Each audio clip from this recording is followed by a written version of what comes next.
മാതൃത്വം കരുതലിന്റെ കരങ്ങളിൽ. ഇനി പുഞ്ചിരിയോടെ വരവേൽക്കാം ആ വലിയ സന്തോഷം. NIMS hospital, Wandoor, Malappuram. നിലമ്പൂരിൽ സ്വകാര്യ ധനകാര്യ സ്ഥാപനങ്ങൾ അടച്ചുപൂട്ടി ഉടമകൾ മുങ്ങിയ സംഭവത്തിൽ പണം നഷ്ടപ്പെട്ടവരുടെ കൂടെയുണ്ടാകുമെന്നും കോടതിയെ സമീപിക്കുമെന്നും PV അൻവർ MLA. പണം നഷ്ടപ്പെട്ടവരുടെ നേതൃത്വത്തിൽ ആക്ഷൻ കൗൺസിൽ രൂപീകരിക്കുമെന്നും MLA പറഞ്ഞു. പണം നഷ്ടമായവരെ കണ്ട ശേഷം സംസാരിക്കുകയായിരുന്നു MLA. നിലമ്പൂരിന് സമാനമായ തട്ടിപ്പുകൾ പലയിടത്തും വ്യാപകമാകുമ്പോഴും സർക്കാരും വകുപ്പ് ഉദ്യോഗസ്ഥരും കാണിക്കുന്ന അലംഭാവവുമാണ് ഇത്തരം തട്ടിപ്പുകൾ ആവർത്തിക്കാൻ കാരണമെന്നും ചിട്ടികൾ ഉൾപ്പെടെ സ്വകാര്യ കമ്പനികളും വ്യക്തികളും പണമിടപാട് സ്ഥാപനങ്ങൾ തുടങ്ങണമെങ്കിൽ നിലവിലെ ചട്ടങ്ങൾ പാലിച്ചായിരിക്കണമെന്നും MLA പറഞ്ഞു. നിലമ്പൂരിലെ കാരാട്ട് കുറീസിലും ധനക്ഷേമ നിധിയിലുമാണ് നിക്ഷേപകർക്ക് നൽകാനുള്ളത് 10 കോടി രൂപയുണ്ടെന്ന് ഈ ബ്രാഞ്ചുകളിലെ മാനേജർമാരും MLAയോട് പറഞ്ഞു. കാരാട്ട് കുറീസിൽ പണം നിക്ഷേപിച്ചവരിൽ 90% പാവപ്പെട്ടവരാണ്. ധനക്ഷേമ നിധിയിൽ ലക്ഷങ്ങളാണ് പലരും സ്ഥിര നിക്ഷേപം ഇട്ടിരുന്നത്. പരാതികളിൽ പോലീസ് അന്വേഷണം ശരിയായ രീതിയിൽ നടക്കുമെന്നാണ് പ്രതീക്ഷയെന്ന് MLA പറഞ്ഞു. എല്ലാ സ്വാധീനത്തിന്റെ അടിസ്ഥാനം എന്താ? നമ്മുടെ നാട്ടിലെ പൈസയാണ്. അപ്പോൾ നാട്ടുകാരെ പൈസ വല്ല കയ്യിലുണ്ട്.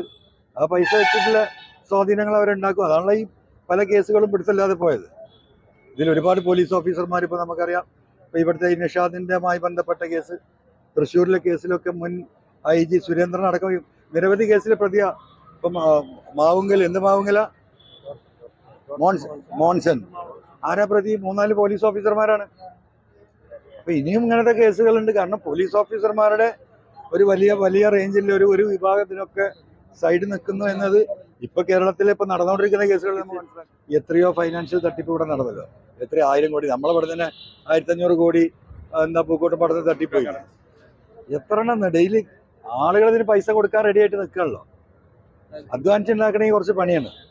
അപ്പൊ വേഗം ലാഭം കിട്ടുന്ന പറയുമ്പോൾ എന്തെങ്കിലും കയ്യിലും കാതിലും ഒക്കെ വിറ്റിട്ട് കൊണ്ടേ കൊടുക്കും. അത് ഇങ്ങനത്തെ ആളുകൾക്ക് വളരെ സൗകര്യമാണ്.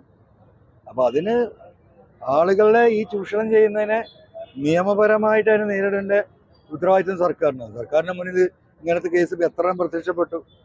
അപ്പൊ അതിനൊരു സ്റ്റഡി നടത്തിയിട്ട് എങ്ങനെ ഇത് തടയാമെന്നുള്ളൊരു പരിശോധന പോലും നടന്നിട്ടില്ല. ഇപ്പം നിലവിലുള്ള നിയമവ്യവസ്ഥകൾ ഇത് തികയില്ല എന്നാണല്ലോ ഈ പിന്നെയും ആവർത്തിച്ചുള്ള തട്ടിപ്പുകൾ തെളിയിക്കുന്നത്.